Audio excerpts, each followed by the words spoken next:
What do YouTube? 805 John here from Prison to Purpose. First and foremost, I want to thank you guys for coming to my channel. Please like, subscribe, and comment. And as you guys could see by that thumbnail, we're going to be talking about that spice epidemic, that K-2, whatever you guys want to call it. So it's something that's been in the Department of Corrections of California for, since my first term, to be honest with you. And I'm just going to give you guys a couple examples of how bad it is and how bad it can mess up your mind. And I'm just going to give you guys a couple of stories. So we're going to start off with my first term, when I first started seeing it come in. Now, the reason it was so popular was because basically they would get this spray sent in from, I don't know if it was Australia, the UK, I just know they were having it sent from another country, and it would come in like a spray bottle, right? And I'm not giving out game, the guards already know about this. Excuse me. They would spray it onto a card or a letter, mostly cards, send it in. People would, cut up those cards with a razor blade and sell little $5 patches of it. People would eat it and go out, or they would break the patches or the little strips that they got of it into littler ones, and they would smoke it. And it's a little bit different than the spice that you get out here on the street, which I could tell you from experience, I had a bad trip on that myself, but most people think it gives you more like of a weed type high. Well, it doesn't. It doesn't. It is more of like a salvia trip, but honestly a lot worse, especially if you do a lot of it. So people would do it because they have addiction issues, and it was a cheap way to get high. I mean, you could go with just a couple bars of soap and just get a little strip of it and smoke it, eat it, whatever, and just, basically the main thing in prison is you don't want to be there. So whatever you could do to suffice that and feel like you're not there for a while, that's the main reason people would do it. It was a cheap way to get out of your body for a while, but it comes at an ugly cost. I'm sure you guys have seen all the videos on YouTube and Facebook, Instagram, TikTok of people just looking all zombified, like drooling out the mouth, looking stupid, screaming, just not being themselves. And that's what that K-2 spice does to you. So I first started seeing people do it when I was in Ironwood, and I didn't try it back then. Honestly, I'm not going to try to act like I was better than anybody, but I didn't need to. I always had decent money, and I landed with really good cellies that had position. I just didn't need to mess with that stuff. If I wanted to smoke weed when it came in, my celly was always ending up with whoever I was celled up with, and I could smoke if I wanted to, so I didn't need that crap. But a better example of that is my last term when I was in Wasco, and I was really seeing how bad it got. When I first got to Wasco, I remember seeing people just like, I call it fishing out on the yard. They would be on the yard, and you would just see a dude on the floor flopping like a fish. And they would call yard down, come and get him, take him to medical, and it was because he would go out on spice. He didn't know how to act. His body couldn't take the high of it. And that was a big thing that was just going on, and it was every race. The blacks, the whites, the homies. I can't really say the others. I don't remember seeing them go out like that. But again, like I'm saying, it was a big thing. People were going out fish flopping. And so one story I'm going to tell you has to do with the little youngster that was from Fullerton, Tokerstown. And don't get it confused with my road dog from my first term. I'm not talking about him. This was some little youngster that was like 20, 21. He came in, the Orange County car embraced him, and he seemed like he was a pretty cool little homie. But, addiction gets the best of everybody, and he started doing that K-2. And then I want to say this was right before that the senors tried to ban K-2 and spice from the homies doing it. And again, you'll get a story where that didn't really matter. People would still do it. So this youngster, like I said, he carried himself like he was pretty with it. He didn't act too dumb. He acted pretty solid. So he seemed cool. He started messing with that K-2, and little by little, he just totally wigged out. I remember waking up at like 1 in the morning, and you gotta understand, I'm on the opposite side of the day room. In Wasco, it's a level 3 yard, I'm on A yard, and it's like a 270 design. So you got A, B, and C. On A side is the homies in white's day room. B side is like where the podium is, part of the day room, part of the other day room. And C side is where the black's day room is. I lived on C side. This youngster lived all the way on the opposite side of the day room on A side. I could see his cell from my cell, but it was very far away. So you gotta understand how loud he was being. You could just hear this kid at 1 in the morning banging on his door, screaming. Like, I don't know if he put a soap in a sock and was hitting it, but it sounded like he was like hitting it with metal or a rock. And he's just screaming out nonsense. You couldn't even understand what he was saying. So everybody's telling him, like, shut up, shut up. I'm hearing enough to kind of realize what cell it's coming from, even though I can't fully see because it was so dark. You know, he didn't have his light on or nothing. And I'm just like telling my cellie, and I happen to have a cellie from Orange County at the time. He was actually from, you know what? Matter of fact, he was from his hood too. He was really pissed about this. He was from Fullerton, Tokerstown. Shout out to my old cellie from Fullerton, Tokerstown, and Wasco A Yard. You know who you are. Remember how pissed you were about this? And that little youngster's just wigging out. So whatever, people are yelling at him to calm down. And it stops for a while. We all knock back out. Wake up again a few hours later, and this time he's just making more of a ruckus. I don't know if he's just kicking the door, hitting it with the soap and a sock, but he's just screaming out that people are trying to kill him in his cell. And you have to understand, this kid does not have a cellie. He's by himself. His cellie paroled like 2 weeks ago, so nobody's in there with him. It got to the point where the cops didn't want to do anything about it because it was bar lock. So I want to say this went on for hours. Nobody could fall back asleep because of how loud he was being. And then when they did bar lock, like a little bit before 6 in the morning, that's when the lights turned on in the building and you could see his whole window was broken. So I do believe he had like a soap and a sock and cracked that window with it. And at that point, they came, they cuffed him up, took him to the hole. I mean, I'm sure he got a lot more time for destruction of state property by breaking that window. But yeah, that spice messed up his mind to where he thought people were in his cell trying to kill him. And to my understanding, he locked it up in the hole. So that's one example of how messed up it could get you. The next one I'm going to tell you was somebody that was not in my building, but I worked with him. So that's how I know about what happened. Because it didn't happen on the yard, it happened in the building. So when I was on Wasco A Yard, I used to work in PIA laundry. So I'd be gone for most of the day back there, and there was a good handful of people back there. There was this youngster from Van Nuys that worked back there. And nobody really wanted to mess with him because he was so strung out on that spice, that K-2. And you have to understand at this time, the señors, legends, whatever you want to call them, had put out a rule that the homies couldn't do spice. And if you did, you had something coming. And, you know, like I said before, a beating's really nothing to somebody in addiction. We all got jumped into a gang the way they look at it, so a black eye is nothing. So they made it that you were going to get blasted over it. But because they didn't want to bring heat to the yard, it wasn't going to happen on the yard as far as a removal. Excuse me. Unless it continued happening and it got to the point you had to get removed. The first one was a check where you were going to get blasted a couple times in your cell.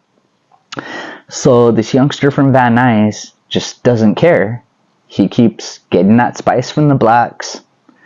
I don't know if he's taking tabs of it, he's smoking it, whatever he's doing, but I'm not going to say this kid wigged out because he didn't. You could just tell by how dirty he was and how he always sold the stuff and had nothing. You could tell he was getting high off of it. But he wasn't having those episodes like that. Yes, he would be kind of like stupid for a little while, but not a total burnout. But the building he was in, A1, was, I guess, more of a political building, if you will. And he got burned out in there. So what did they do to him? And this is how far he was stuck in the addiction. He gladly went into that cell to take what he had coming. And he didn't learn. He didn't learn from it. They took him into the cell. He put his hands up, and somebody got a fierro. He turned around, and he let them whack him 3 times. It was 3 pokes. I'm not going to say there was a big-ass banger like that, because first of all, I wasn't there to see it, and I'm sure he wouldn't have fucking continued doing his thing. It was probably like a little nail or something, but still, imagine just being that far stuck in addiction, that lost, like, okay, go ahead, poke me 3 times. And that's what he did. That's how far lost he was. They poked him 3 times, told him to learn his lesson. That was his discipline. And the kid kept doing his thing. He kept on. So you guys know what happens with that. Eventually down the line, it comes out that he's still doing it. And it's one of those stories again where I tell you, we come out to yard. And because it wasn't in my building, he wasn't there. It wasn't one of those where they come knocking like, hey, mandatory yard. And again, like I told you, every movement is mandatory. So, of course, we're outside to see it. But they got his ass on the yard. And that time, I'm sure it was bigger bangers. But I was far enough away to not be close enough to see exactly what it was. But 2 hitters got him and took him off on a stretcher. I can't say if he PC'd up. I really don't know. And that's why I don't want to say his name. But the third story is a little more personal to me. And that one, it messed with me mentally. So there was this skinhead. He was a youngster from the Antelope Valley. I don't really know if he was from a certain clique or if he was independent. I just remember he had KYS tattooed on his eyebrow for kill yourself. I don't know if that meant anything specifically or not. But he was young. He was like 20, 21. He was on his 2nd term. His 1st term he did a couple years. This one he was doing 32 with half, because I believe he was only doing a year and a half. Whatever that amounts to. He was doing a year and a half flat, and he was 6 months to the house at this point. So this kid, he's in the cell with the older white dude that's doing life. Not really affiliated as far as like gang related or whatever. But they're kind of bumping heads because this kid loved to smoke that spice, that K-2. And he worked in that PIA laundry with me. So I told you guys about my roller dog from Bell Gardens Locals. Shout out my boy if you're watching this video. Love you, homie. And all 3 of us worked back there. So that white boy would always kick it with us at work, at laundry. And he would tell us about these stories. Well, let me tell you, me and my boy from BGLS used to mess with him. When we'd see him all spiced out back there, he couldn't really talk. He would kind of be out of it, and you could see it in his eyes. So me and my boy would mess with him. Like, we'll start talking, like if we're saying something to him, but then we'll just say like a gibberish word that meant nothing in the middle of the sentence and keep going, and he would kind of trip out. And because it was 2 of us, and we're looking at him like he's crazy, like you don't understand what we're saying, he would really trip out. At the time it was funny. Looking back at it, it was pretty messed up to mess with somebody when they're in a really messed up mental state. But I'm just letting you guys know how far gone he was, and that's what we would do to him. So I remember one day he came up to me and my boy real serious, like, hey, I don't ever want to do that spice stuff again. I hate what it does to me. I really believe it takes me to hell. We're like, what happened? He was like, I was in the cell the other day with my cellie, and I smoked some, and I dropped my battery while I was having a trip. We're like, well, what do you mean? He was like, during my trip, I look over at my cellie, and he grew devil horns, and all his nails got real long, and he had like this evil laugh. I felt like I was in a different dimension, and I dropped my battery because I freaked out. When I came back to, I told my cellie what happened, and we both looked around the cell and we could not find that battery. It was long gone. I really believe I went to another dimension, and I felt like it was hell. So you could take it 2 ways. That cell's pretty small. You could say maybe his cellie took it from him, messing with him, and hid it. But if they both tore it up, it's a 6x9. Not very much privacy. Why didn't they find it when he came back to and he tore up that cell looking for it? I doubt his cellie shoved it up his ass to mess with them. It wasn't that serious. So I say that to say this. A few weeks pass, he's all good, he's not messing with it. And I remember this night specifically because you have to do a sign up for the phone. There's 2 phones on the white and homie side and 2 on the black side. And I had phone time right next to him. So I'm on the phone and he's literally like this far from me on the phone. And he's having a great conversation. I'm letting you know the details so I could tell you what the white said it was over later. He had a great conversation. He was all laughs and happy and stuff. And, I'm doing my thing on the phone, but I could hear him. He's having a great time on the phone. We both hang up around the same time, give each other props, and lock it down. It was a night phone call. We go to sleep. That was Friday night. Saturday morning, and the reason I was able to see this, like how I tell you, all movements mandatory. We have to go out to yard. So what I would do was, on Saturday, the homies would play Monopoly, and me being the cheater I was and competitive like I was, I would go out to yard for the first hour for the first unlock, and then as soon as they did the next unlock, I would come right back in. There's 2 Monopoly boards. I would pull out both, I would check them both out, and I would take all the 500s and 100s out of the second Monopoly thing, churn it back in, and keep the other one and put those in my pocket. So when we played, every time I passed go, I'd pull out a 500 or I'd pull out a couple hundreds and just like kind of stack it with my money. It was my way of cheating to win. But that's why I was in the building when this happened, because there wasn't too many people in there. Again, me and my boy from BGLS hung out with this skinhead at work.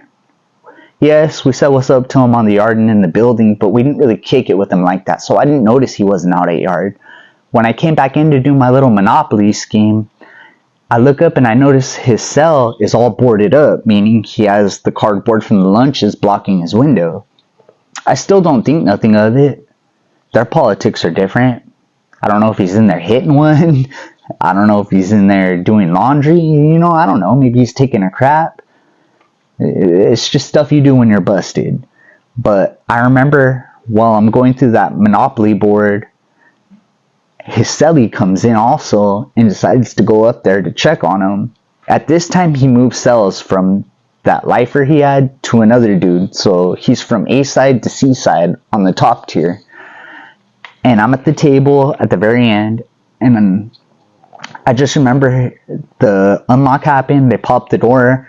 His cellie comes down like he's going to throw up. And he tells the cops something. And I'm kind of tripping out like, what the hell happened? Because you could see it on his face like he's seen a ghost. He literally looks like he's going to puke. He's like, he's shook. The cops run up there, and when they open up the door, you could look in. This dude was really tall. He was like 6'1", 6'2", so it took a lot. Like, he wanted to do this. There's nothing in your cell that you could hang yourself from and be literally hanging off the ground.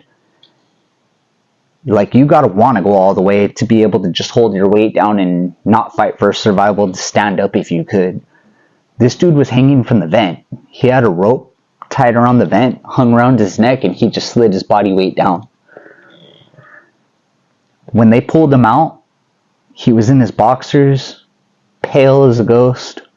They're trying to do CPR, and I could see on his boxers he had shit and piss already. I knew he was gone. I did enough time, seen enough people die. There was no bringing him back. He was gone already. But they tried.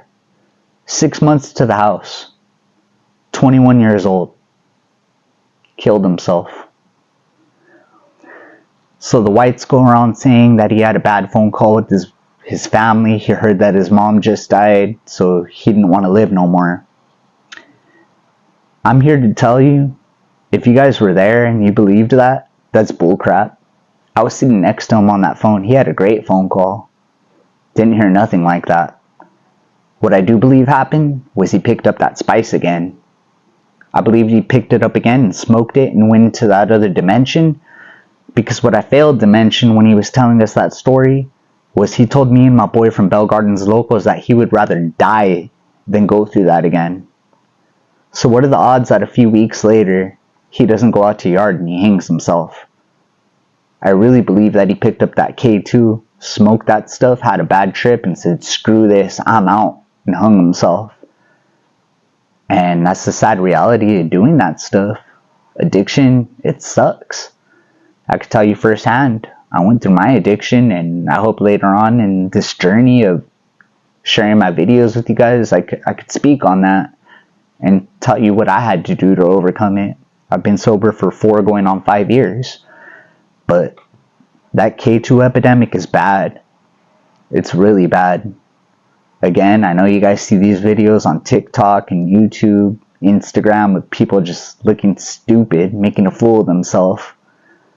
So if you have a loved one in there and you know that they're doing that, talk to them and tell them they matter. We got to do something to get these people away from that.